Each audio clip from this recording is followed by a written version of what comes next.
Hello everyone, welcome to Rainbow Infinity. Today I'll be reading Starswirls Beards, Royal Decree. If you like the reading, be sure to like, comment, and subscribe. Please enjoy. Seriously, RD? Twilight Sparkle squinted as she carefully lifted the beaker full of murky liquid.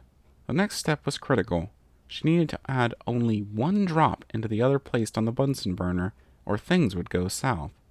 This was precision work. She had to get this just right in order to send her findings to Princess Celestia. Her magical aura was steady as it held the beaker poised to tip. Ah! That was curious. One moment, the librarian was standing in front of her alchemy table. The next, she was on her back, staring at the ceiling. As the dust settled, she still wasn't really able to process what she was seeing. Instead of exploding as she predicted, her solution had imploded, drawing the books and decorations off the shelves to the middle of the room. Sitting up and making sure nothing was broken, Twilight surveyed the damage. Her alchemy table balanced precariously on two legs. The other snapped off and was covered by books. The rest of the room looked barren as shelving and other bits of debris scattered everywhere. There was only one pony who could have made this happen. What the hey, Rainbow Dash? The largest heap of books shook and shivered as the rainbow-maned pegasus pushed her way out from underneath. Geez, Twi, I'm fine too. Thanks for asking, by the way. You're fine? You're fine? Look at my library.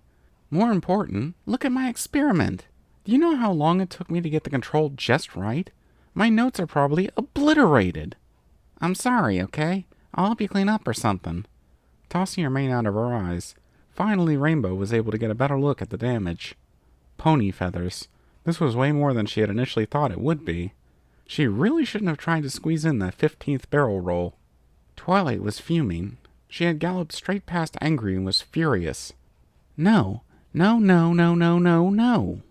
isn't the first time you've done this. She advanced on the other mare, wings flaring. This isn't even the 10th time you've done this. It ends. Now.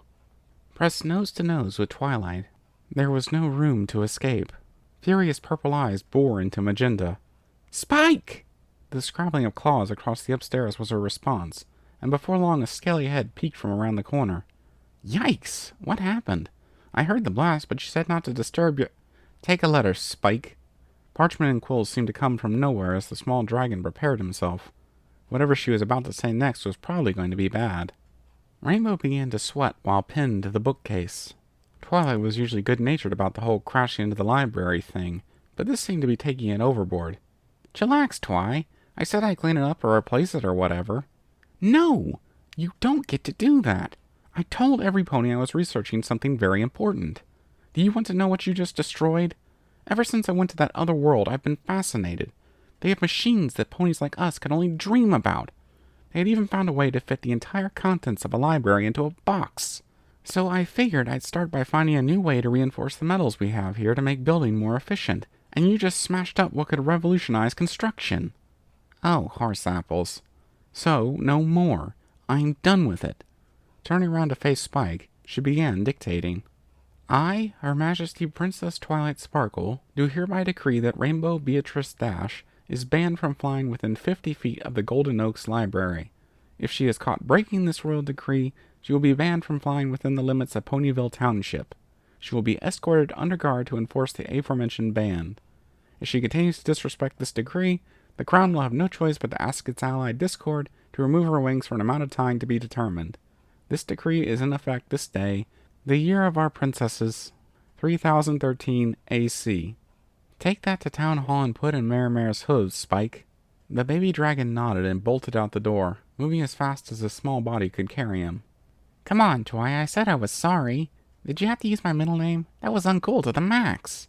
That thing's not real, is it? Concern painted her features. She had to fly right over the library to get to and from the weather office.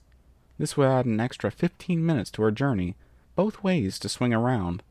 The last time Spike was away on royal business, he trained as a notary public. He's the same as having a personal court scribe. It's funny. That was my first royal decree, too. Turning her back to her friend, she began floating books into place. Is there any way I can make it up to you? I don't want to have to fly around the library. You don't want to walk? Well, too bad. You should have thought of that before crashing in here. Rainbow Dash sighed. She had screwed up royally. There was no way Twi was going to forgive her for this. If only she hadn't tried to do another stupid barrel roll. No, she couldn't think like that. This was one of her best friends, and she had ruined something important to her. She had to show some loyalty and make it right. Twi?